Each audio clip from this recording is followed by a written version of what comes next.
Hey guys, welcome back. This is Phil from underKG.com. Today we're going to take a look at the Samsung Galaxy Note FE. Yes, it is the resurrected Galaxy Note 7.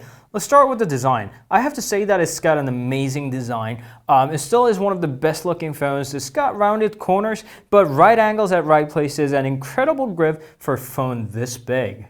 Although these used to be pretty much the standard in the Galaxy Note 7 era, earphone jack on the bottom, home button on the front hand side with the fingerprint reader, everything is right in the places where they have to be. As a Samsung's X flagship smartphone, it of course has the IP68 water and dust resistance. And on top of that, you can even write with your S Pen underwater. In terms of ergonomics, the phone is really easy to unlock. There is a front-mounted fingerprint reader along with that home button, so you can just press that button and instantly your phone unlocks. Comparing that with the Galaxy S8, I really don't mind the soft keys, but fingerprint reader right next to the camera has never been my favorite. And just like the Galaxy S8 and the S8 Plus, yes, you can use the iris scanner, but it requires a bit more effort to unlock than the fingerprint reader. You have to be at the right angle, you have to stare right into it, so I prefer the fingerprint reader a lot better. Next up is the display. It's got always on display, and especially with that analog clock, it looks gorgeous and it's also useful in the same time. You can tap the notification icon twice to jump right into the app and also control your music even when the screen is turned off. My minor complaint is that the display's got a bit of a green tint. I think Samsung deliberately did this because of the red tinted Galaxy S8 and the S8 Plus, but it's way too green, so I had to tone green and blue down a little on that advanced options in the screen mode. It is certainly adjustable along with the edge color balance, but it's not exactly a pleasurable thing to do. Other than that, the panel itself is great. Accurate colors, super brightness, and great outside legibility. There's also a hidden video enhancer that's gonna make your video pop out even more, and it works great with that HDR enabled display, but it also maximizes the brightness no matter what, so that bothered me a little. I ended up turning that off. Along with that, it's got an edge display. The edge is curved to a degree and the angle is just right. And on top of that, there is an edge panel you can swipe right from the hand side, and I especially like the clipboard edge and quick tools that also works as a ruler. One of the interesting things is that they didn't round out the four corners like they did with the Galaxy S8. The glass has rounded corners, so it seems like the display is protruding out of the panel. So I installed a third-party app to make the corner rounded, and it looks a lot better that way. Oh, by the way, there's a resolution switcher from WQHD to Full HD to HD, but reducing to Full HD doesn't save up that much battery.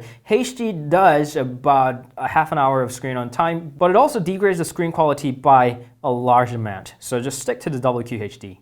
And the great thing about the Galaxy Note series is that you can write something on that great display, so you can just pull out the S Pen that also clicks and you can start writing things down. We can say hello, and while I do that, it also makes a little scribble sound, so I do that and I can save that, or I can pin it to the always on display so I do not forget about all the groceries or whatever that I have to get on my way home. If you're done with that, you can just double tap on that rubbish bin to erase that. And Samsung Notes is pretty powerful too. You can input text, pen input, or brush, image, or voice on one note. You can click that button to bring the Air command. It has a lot of features: create note, view all notes, smart select, screen write. Screen write, you can write directly on it. It's 11:30 p.m. It's pretty hot, so I can write hot as, yeah.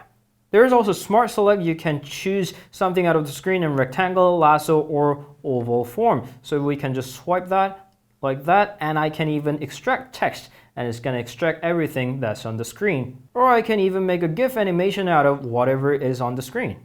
The other cool features include glance multitasking and magnifier, but my favorite was Translate, although it was missing the major Asian languages like Japanese and Chinese from the source language, so I definitely see a room for improvement over there. There's also S Pen Alert to give you warning when you have left your S Pen out of your phone for too long, and it also logs the last time that you detach your pen, so you get the idea of where you have left it or lost it. Another cool features include the multi-select in gallery, and direct input is also there, but I ended up using my S Pen for lazy couch scrolling for most of the time. That's the thing about the S Pen. Some people will go crazy on it, some people will not care about it at all. I'm somewhere in the middle. My handwriting is terrible, so I'm not really much of a note taker, but when I have to draw a simple map or where I have to jot down a little quick idea, then it comes in handy like once in every month or two. But when that ever happens, I'm very glad that I have an S Pen. So yeah, having a feature is never a bad thing. That's my take on it. Now, the software is something that I'm a far less fan of. It's a lot better than the previous versions of TouchWiz, or should I call them the previous versions of the Samsung experience. It's running version 8.1 and is cleaner, faster, and I don't know, it's easier to use for pretty much everything. But the things like the frame drops in the launcher gesture makes me not love it. There definitely are some cool features like the dual messenger where you can duplicate the messenger apps. And the one-handed mode now has soft keys right there, so they are a lot easier to press by one hand than the one in the far end right there. I would have definitely appreciated the ability to change the order in the real hardware keys right there, but it's Samsung, so I can't really ask for that much. All the cool features like the Samsung Pay, Samsung Pass, Samsung Cloud, and Secure Folder is also included, while some of the features like the Gear VR and Samsung Dex is not included.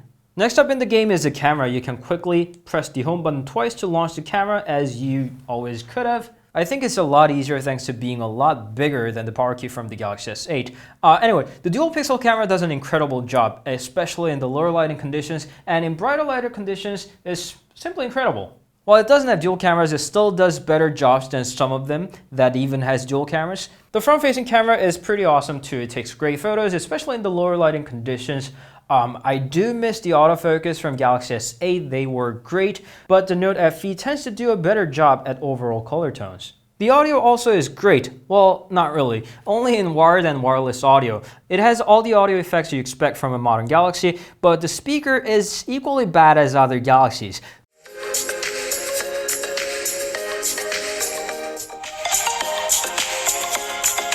No stereo speaker and the mumbly output with somewhat non-existent bass. Well, at least the earphone jack is right there at the bottom and the call quality is well above average, just like any other Samsung phones. Oh, and the battery. Of course, the battery.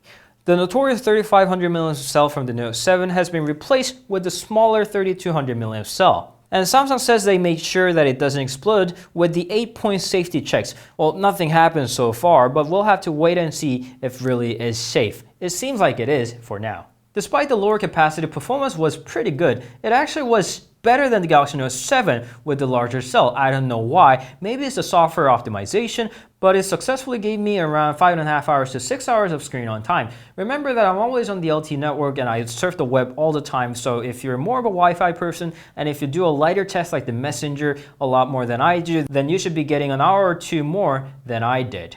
In either way, it's going to be more than enough to last for a full day, and when you're finally done with it, you can charge your phone with the USB Type-C port on the bottom. It of course supports fast charging, and fully charging the phone is only going to take you an hour and a half.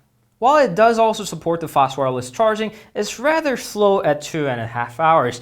Samsung has lowered down the wireless charging capacity, the fast wireless charging capacity, since the Android Nougat updates, which started happening right after the Galaxy Note 7 fiasco. So you get the story here. Long story short, they got scared and fast wireless charging isn't really fast at all. Now that I told you this much, I have to get to the verdict. And the verdict is that it's an incredible phone. I've taken a review last year, I never uploaded it, but my opinion there was pretty solid as well. It's surprisingly well balanced and well designed. This is a phone that I can suggest to nearly any demographics. And I still stand by the opinion, it's a great phone, and I even find some of the parts that are better even than the Galaxy S8s. I mean, look at all the great things it has. Amazing display, great camera, solid software, dependable battery life, and that mighty S Pen. To be honest, I really couldn't ask anything more to a phone. But the Samsung's decision to call it the Fan Edition is a bit questionable. They even have a little logo on the power menu right there. I think that's because of the flight ban that is still on for the Galaxy Note 7. Maybe I'm twisted, but the name makes me feel like Samsung is, I don't know, is testing the fans. It feels like Samsung is going to a fan and says like, I heard that you're a fan. It's Fan Edition. Are you really a fan? If you're a fan, you should want this. You know why? Because it's a Fan Edition. We made this for you because you asked for it. It seems like Samsung is mocking the fans or testing how far the fans were willing to go. So in other words, depending on your perspective, the Galaxy Note FE could be the great resurrection or pathetic effort from Samsung. Either way, I can guarantee you that the phone itself is surprisingly well built. I just hope that none of these ever happen for the Galaxy Note 7, so I feel less guilty and have less questions floating here and there for praising how much of a great phone this is. That would have been perfect. But here we are, and the Galaxy Note FE is an amazing phone with the Interesting naming convention. So that was my quick look at the Galaxy Note FE. I hope it helped. If you have any questions, please leave them down in the comment. Thank you always for watching. You can always meet us on Instagram, Facebook, Twitter, and Google+. And we'll see you guys later. I love this Click ES Pen. Ciao!